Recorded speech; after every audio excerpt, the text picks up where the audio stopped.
ciidan walba ama dal walba oo ciidan leh ciidankiisa wuxuu ugu talagalaa inuu ilaaliyo dalka dadka iyo diinta qolo walba marka waxay u sameysatay ama dal walba wuxuu u sameysay ciidamo kala gaar ah oo mas'uuliyadda ay u kala qaybiyeen iyo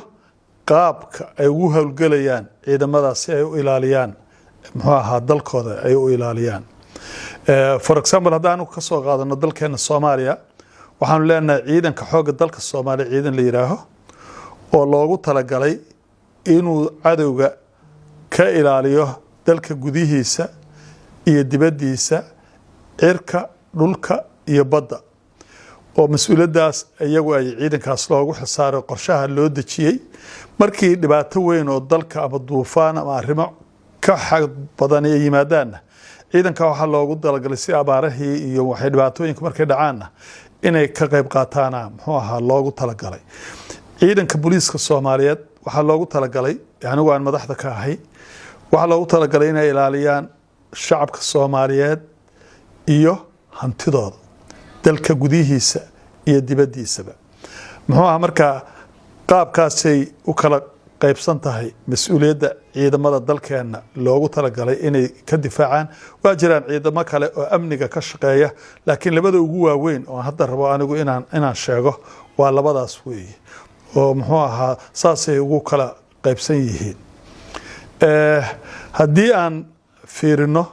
ciidanka booliiska Soomaaliyeed oo anigu aan mas'uul ka ahay waxay shaqadoodu tahay inay ilaaliyaan ama ka ilaaliyaan dadka iyo hantidooda dalka gudihiisa in qof walba uu si amniga ku seexdo ciidanka waxaan ugu talagalay farsamo iyo si kala qaybsamaysa oo loogu talagalay inay muxuu ahaa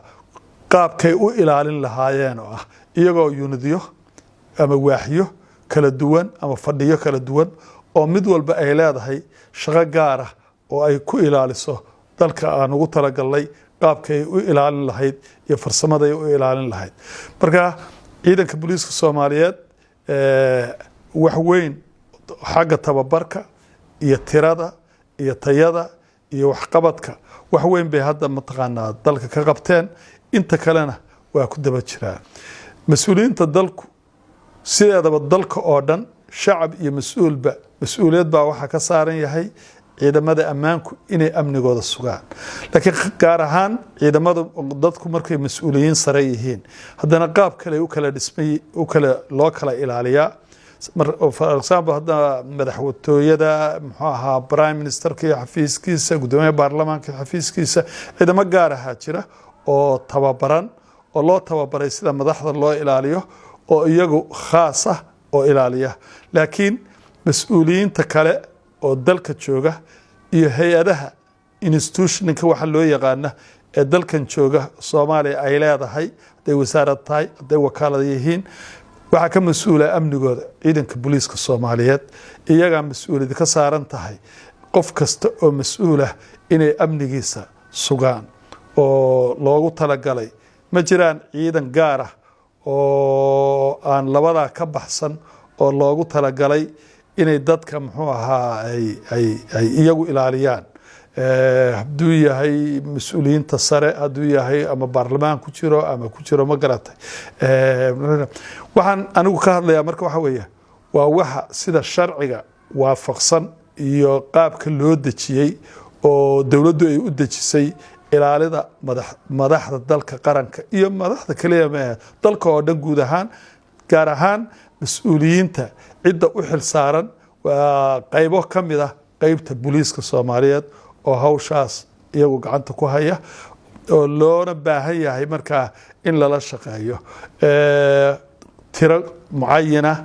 ayaa qof walba oo mas'uul ah la socota waxaan idin sheegaa mas'uul aan booliisku la soconin u malayn maayo inuu jiro hadduu jirana waa yar yahay ugu dambeyntaan oo ka faa'iideysanayaa cagmadhiga kaagana mahad celinaya fursadana siisay anigoo muxuu ahaa taliyaha ciidanka booliiska Soomaaliyeed waxaan ummadda Soomaaliyeed dalka gudihiisa iyo dibadiisa u sheegayaa dalku inuu xasiloon yahay in doorashadii si fiican u socoto inay dhammaanayso hala soo maro muxuu ahaa xoogaa dib u dhacana waa dhacay muxuu ahaa talo iyo arag kala duwan waa dhacday laakiin hadda waxay u socotaa sidii loogu talagalay waxaan rajaynaynaa si nabadgelyo leh inay ku dhammaato waxaana ummadda Soomaaliyeed ka codsanayaa dal gudihiisa iyo dibaddiisaba inay la shaqeeyaan ciidamada amniga oo laga wada shaqeeyo danta guud ee dalka naga wada dhaxeeya dhammaanteed. dahabshiil oo la jaan qaadaya isbeddelka tiknoolajiyadda kuna fududaynaya hannaanka aad lacag u diri karto waxa uu hadda kuu soo kordhiyey in marka aad lacag dirayso aad ku bixin karto kaadhkaaga bangiga dhammaan xarumaha dahabshiil ee qaaradda Yurub. abka dahabshiil oo aad kala soo degi karto Play Store iyo App Store ayaa kuu sahlaya in meel kasta oo aad joogto aad lacagaha si fudud uga diri karto. sidoo kale website-ka dahabshiil ayaad si fudud lacag uga dhex diri kartaa goob kasta iyo goor kasta. lacag kasta oo aad dirto waxa uu qofkaad lacagta u dirtay sikimo gudahoodu ku helayaa adeegga e-dahab ee moobilkiisa gacanta. waxaa loogu shubi karaa akoonkiisa bangiga dahabshiil amaba waxa uu ka qaadan karaa dhammaan barnaamijyada dahabshiil ee dunida taxalladeeda. dahabshiil hawl fudaydiyahaaga maaliyadeed.